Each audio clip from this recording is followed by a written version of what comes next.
ప్రభునందు ప్రియులైన మీకందరికీ యేసుక్రీస్తు ప్రభువారి నామములో శుభవందనాలు తెలియజేస్తూ ఉన్నాం. ఎడారిలో సెలయేళ్ళు అనే దిన ధ్యానము కొరకై స్వాగతం. ఆగస్టు 20. యాకోబు ఒక్కడు మిగిలిపోయెను, ఒక నరుడు తెల్లవారు వరకు అతనితో పెనుగులాడెను. ఆదికాండం 32:24. యాకోబు దేవునితో పోరాడిన దానికంటే దేవుడు యాకోబుతో ఎక్కువగా పోరాడుతున్నాడు. ఈ పోరాడుతున్నది నిబంధన పురుషుడైన మనిషి కుమారుడే. దేవుడే మనిషి రూపంలో పాత యాకోబు జీవితాన్ని పిండి చేస్తున్నాడు. ఉదయం అయ్యే వేళకు దేవుడు గెలిచాడు. యాకోబు తొడ ఎముక స్థానం తప్పింది. యాకోబు పడిపోతూ దేవుని చేతుల్లోకి ఒరిగిపోయాడు. ఆయన మెడ పట్టుకొని వేలాడుతూ ఆశీర్వాదం దొరికేదాకా పోరాటాన్ని కొనసాగించాడు.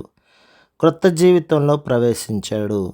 మనిషి దైవ స్వరూపి అయ్యాడు. భూలోకం పరలోకానికి ఎదిగింది. తెల్లవారిన తరువాత అతడు నీరసంగా కుంటుతూ వెళ్ళాడు. అయితే దేవుడు అతనితో ఉన్నాడు. ఆకాశవాణి ప్రకటించింది, నీవు దేవునితోనూ మనుషులతోనూ పోరాడి గెలిచితివి గనక ఇక మీదట నీ పేరు ఇశ్రాయేలే గాని యాకోబు అనబడదు.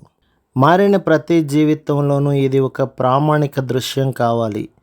దేవుడు మనలను ఒక ఉన్నతమైన సేవకు పిలిచినప్పుడు, మన సాధన సంపత్తులన్నీ మనల్ని విడిచిపోయినప్పుడు మనకందరికీ అత్యేక పరిస్థితులు ఎప్పుడో ఒకప్పుడు వస్తాయి.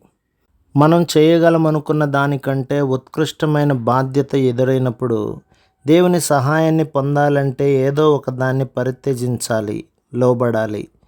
మన స్వంత జ్ఞానం, స్వనీతి, స్వశక్తి మొదలైన వాటిని విడిచి క్రీస్తుతో పాటు శ్రమల పాలై ఆయనతో కలిసి తిరిగి లేవాలి. అత్యవసర పరిస్థితుల్లోకి మనల్ని ఎలా తీసుకువెళ్లాలో ఆయనకు తెలుసు.